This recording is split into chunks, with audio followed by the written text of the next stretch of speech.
بیٹا تمہاری نئی ماتا کہاں ہے؟ پتا جی جب میں پانی لے کر آیا تو ماتا غائب تھی۔ مجھے تو وہ کوئی پنچھی نہیں بلکہ کوئی جن بھوت لگ رہی تھی۔ وہ مجھے کہہ کر گئی ہے کہ میں بہت جلد راجا بن جاؤں گا، اور وہ بھی سب راجاؤں کا راجا۔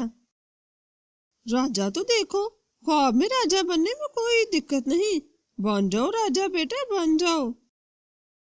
سادھو پنچھی والی بات جنگل کے سب پنچھیوں میں پھیل جاتی ہے۔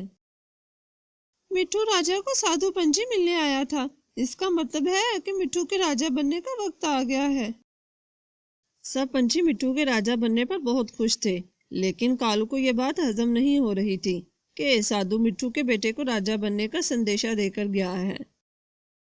ایک دن کالو بھوجن تلاش کرنے جا رہا ہوتا ہے کہ اسے ایک پنجرے میں بھوجن نظر آتا ہے۔ بھوجن؟ وہ بھی پنجرے میں؟ کہیں میں پنجرے میں پھنس نہ جاؤں، لیکن میں تو ایک کوا ہوں، شکاری میرا کیا کرے گا؟ ویسے بھی میں اتنا ہوشیار ہوں، بھوجن لیتے ہی ایک دم باہر آ جاؤں گا۔ کالو جیسے ہی پنجرے میں داخل ہوتا ہے تو اس میں پھنس جاتا ہے۔ کوئی ہے جو مجھے اس پنجرے سے نکالے، کہیں شکاری مجھے جان سے نہ مار ڈالے۔ مٹھو راجا بھی وہاں سے گزر رہا ہوتا ہے، وہ جلدی سے کالو کو دیکھ کر نیچے آتا ہے، ادھر شکاری بھی آ رہا ہوتا ہے۔ چچا کالو آپ اندر کیا لینے گئے تھے؟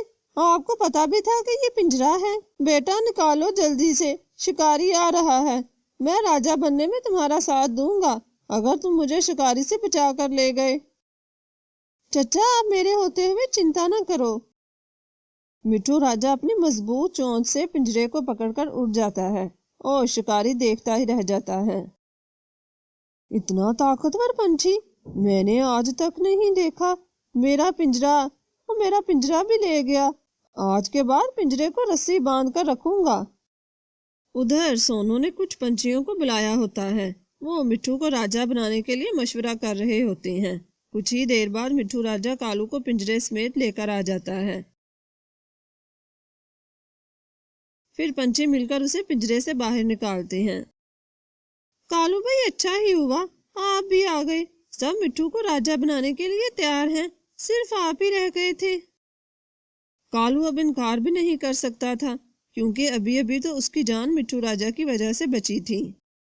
سونو بہن جب آپ لوگوں کو کوئی اعتراض نہیں تو مجھے بھی مٹھو کے راجا بننا قبول ہے۔ ویسے بھی آج میں اسی کی وجہ سے زندہ ہوں، ورنہ شکاری مجھے مار دیتا۔ بس میری ایک اکشا ہے۔ کالو بھائی ہم آپ کی اکشا ضرور پوری کریں گے، آپ بتاؤ۔ جب میری اولاد ہوگی تو آپ میرے بیٹے کو وزیر بناؤ گے، اتنا تو میرا حق بنتا ہے سونو بہن۔ ٹھیک ہے کالو بھائی ہم ضرور بنائیں گے۔ اس کے بعد مٹھو کو اس کی عقل، بہادری اور دیالو پن ہونے کی وجہ سے جنگل کا راجا بنا دیا جاتا ہے۔ مٹھو راجا کے عدل و انصاف کے چرچے باقی جنگلوں میں دور دور تک پھیل جاتے ہیں، اور باقی جنگلوں کے راجا بھی مٹھو راجا کے پاس مشورے کرنے کے لیے آتے ہیں۔ اس کہانی سے ہمیں یہ سیکھ ملتی ہے کہ کسی شخص کے بادشاہ، وزیر یا کوئی بڑا عہدہ دار بننے کے لیے اس کے اندر خوبیاں پہلے سے موجود نہیں ہوتی، بلکہ انسان کو اپنے اندر ایسی خوبیاں خود پیدا کرنا ہوتی ہیں۔ ہم اپنے اخلاق، ایمانداری اور دوسروں کے ساتھ اچھا برتاؤ کرنے سے لوگوں کے دل جیت سکتے ہیں۔